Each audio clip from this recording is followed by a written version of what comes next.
Hey Chickadees, welcome to a new video. One of the most common questions corset wearers get is how do you breathe? Answers can vary from purely educational to downright snarky, but I wanted to conduct a little experiment to show you that not only can you breathe in one, you can usually go about your normal mildly active day safely. I decided to do it for 7 days for two main reasons. One, it is a nice round week, and two, I generally only cycle for 4 days in a row before I usually have a day off, so I wanted to push myself. Hey Chickadees, so it is day one of this little experiment. I am wearing my Silverado corset from Laughing Moon. I've tied it pretty snug, although it's still got quite a big gap at the back because I have a few lockdown pounds, which I'm hoping as a side effect of this experiment that I'll also lose a few of those pounds and just get back into cycling a bit more. My leggings are from the Modern Time Traveller and I will link them down in the down bar below for you. I need to go to the post office and then I need to go to the studio because I want to pick up some of the fabric that I made my bloomers out of, because I want to take the zips off them, because the zips when you're cycling and it's kind of stretched on the zips, the zips have kind of warped and they don't close properly anymore, so I just want to put in a placket and longer waistband, which is the closure I have started preferring now. So I'll probably update you guys when I get to the studio. So I'm at the studio. As I thought, I am quite out of breath because I have lost a lot of fitness over the last few months. So I'm gonna have a little sit down, a little rest. I've got water with me, so I'll have some of that. Post office was expensive because I was just over the 2 kilogram limit, so I had to go with parcel force, and I wanted it to go tracked and signed because with everything going on, I just want that security of tracked and signed. So that was a bit more expensive than I wanted it, but oh well. So I'm gonna have a sit down and then I'm gonna go through my scraps and take out anything I can use for face masks, because my mum has offered to sell them at her dog grooming parlour down in Cornwall, so I'm going to make up a bunch, and she also wants some more bunting. So yeah, like I don't feel puffed up because of the corset itself. I have, cycled in corsets before. Just going to change arm. So it's not the corset itself, it is just being unfit. The only thing I have noticed so far today is that because I'm leaning over quite far, it's pushing into my sternum and kind of the bottom third of my rib cage, which isn't the most comfortable, but it's certainly not overly uncomfortable. It's just a bit annoying. So I think tomorrow what I'm going to do is I'm going to have a little kind of bike maintenance hour. I need to pump up my tyres, flip my brake pads around because they are very worn down. I need to order some more. But if I flip them around I can get a tad more life out of them, and I'm going to try and put my handlebars up a bit. I vaguely remember that we put them up as far as we could put them last year, but it's been in for a service since then and the handlebars were changed, so I don't know whether they were lowered slightly when they were changed. So yeah, I'm going to try that, and if I can put them up a bit, then that should help with the corset pushing into my sternum. Good morning Chickadees, it's day 2 of our little experiment, and I realised I didn't really tell you much about my route yesterday. So from my house to my studio it's about a half an hour cycle ride, so half an hour there and a half an hour back, which is quite a nice cycle ride. A few hills, but a lot of cycle paths, and at the moment it's all green and flowery and really nice to actually cycle through. Today I'm not going to go all the way to the studio. I'm going to cut my journey short a bit, but I'm going to do it there and back all in one go. So it'll be about a 50-minute cycle ride. Tomorrow I will probably put you on the tripod and try and attach you to the front of my bike so you can get a sense of the journey and see some of the hills that I cycle up and down, because they can be quite intense, but that's quite good to have in the middle of your cycle ride. That's kind of the good thing about Bristol, is that it's not completely flat because we live in a valley. But today I'm going to go and grab a couple of spanners and then go down and do a bit of maintenance on my bike.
So I'm back from day 2's ride.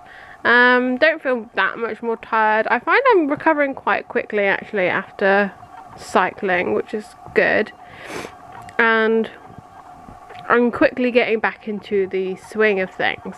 Putting up my handlebars did help, like a little bit, and I definitely felt like my lungs were not being compressed at all, even not at the bottom of them. And all the pressure was just on my waist, so that was really nice. And I purposely didn't have breakfast because I find that if I cycle on an empty stomach I kind of get reflux, but I didn't get any reflux today, which is a positive, but then that it might also be a case of it being later in the day when I've had more food and I've been working and things like that. So that might be another thing to test. The one thing I did find today whilst I was cycling is that I kept feeling like the penultimate pin here was trying to come undone all the time, and that's because of the patterning and that I've got a bone here and I can feel that it's slightly curved. So when I am pedaling, my thigh is pushing this bit up to curve like this, which is then obviously straining the pin here.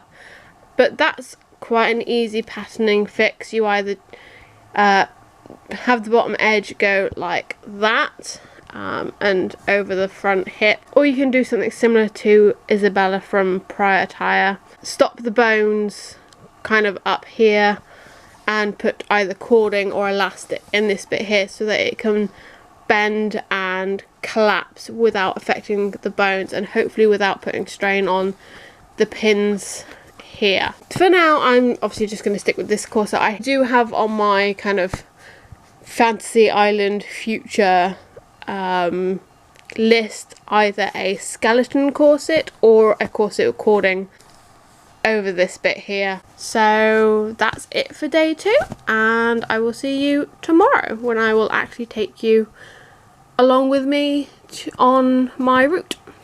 Good morning, it is day 3 and I am all ready to go for my daily cycle. I need to put on a dress because I'm just in leggings and my corset. I have got my video or a video up to upload so I can put it up later. I need to go to the studio because I need to get some more yellow fabric for some more bunting for my mum. And I'm going to have my banana and then set off. And I'm going to try and stick you to the front of my bike so you can have a little look at my route and the nasty hill at the end of my route and at the beginning of my cycle back home.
So post cycle on day 4, there was a small moment when I got on the cycle path on the way home where I had to stop and have some water, but apart from that it was a really nice ride. I actually don't feel too puffed out at all, like I have been feeling the last few days, so that's really nice. Lots of people about, nice and temperate, it's about 15 degrees outside, so really nice cycling weather. So when I took off my corset yesterday, I had a look on the inside and my little chemise thing is doing a really good job at wicking most of the moisture away, but I did notice this staining on the lacing panels, and I'm not sure whether it's, you know, wear and moisture and things like that that's discolouring it. But if it is, I thought it would be on the boning channels as well. So now I'm wondering whether it's the grommets themselves which are sort of causing this staining and the act of the laces going through. So I've had a quick look on Met Office, and Wednesday, which is the last day of this experiment, is going to be a high of about 22, and apparently it's going to be really sunny. So what I'm going to do is I'm going to wash my corset because the only metal in it is the busk, the lacing panel bones and one spiral on the bust here, and the flat steels are all coated, so they'll be fine. The synthetic whalebone will be fine because it's plastic, and as long as I dry it fully, then the spiral lacing will be fine. There used to be, you know, this big thing about not washing our corsets back when everything was spiral laced and people weren't using German whalebone all the time, and people did experiments, and as long as you know, fully dry the garment, generally there was no issue with rusting or anything like that. And I've just been informed by James that spiral steel will probably generally be stainless steel anyway, and it comes coated with a little bit of oil grease, which you wipe away most of when you're like putting it in and things like that, but it just adds an extra layer of protection. So yeah, I'm gonna wash it and then just stick it outside on the garden wall and let the sun dry it completely, and hopefully that'll get rid of some of the staining around the lacing bones and this weird stain here. I don't know what the stain is, whether I just, you know, sweat more on one hip than the other, I don't know, or maybe I spilt something on it, I can't remember. So 3 more days to go and then we'll wash this and see what happens. Good morning, it is day 5 of the experiment. We've had some breakfast and we are just making some bread so we can let it rise whilst we go out. I woke up and really didn't want to get out of bed, and I had some aches in my lower back where the lacing of this corset ties, but I don't think that's the whole reason why my back aches. My life at the moment is quite sedentary. We go out on our cycle rides and then we come back and then we basically just sit around doing nothing because of quarantine. Well, not nothing, I am sewing still. So it could be that. I'm going to keep an eye on it and see how it goes, but I don't think it's going to turn out to be anything overly serious. It's just something that needs to be stretched out and moved, and unfortunately at the moment that's just not always possible with what's going on. So I will catch you guys in a bit. So 5th day cycling done. I'm a tiny bit puffed out, but again it's getting easier every day. It was windy today, so on the way there it was definitely harder than on the way back and on the previous days. And even though I could breathe absolutely fine, because I was pushing against the wind, I was also pushing against the corset, and I definitely felt it more than I have the last few days. And whilst it wasn't painful or uncomfortable in any way, there was kind of a little voice in my brain saying, well, it's probably not the best thing to be, you know, constricted when we're trying to cycle. Maybe you should take it off, but I didn't, and on the way back I managed to cycle the whole cycle path in one go without walking. Generally I kind of have to walk up the beginning bit because it's like a steep little hill. You would have seen that in the footage yesterday or the day before? The day before. Yeah, so, but I managed to do that all in one go, which I'm very happy with, and yeah. Now I'm just gonna sit here. It's only 9:30 in the morning, so I need to get on with some bunting, and I will see you guys tomorrow. So day 6 was a bit of a fail. I had to take my corset off halfway through the journey home. I just felt like I couldn't get a breath fully, even though my lungs weren't constricted in any way. It felt like it was too tight, and I don't think I tied it too tight. I've tied it no differently than I have the days before. I think partly because we had a massive roast dinner last night and we ate quite late. We ate about 8:30, 9 o'clock. Generally we eat at 6:30.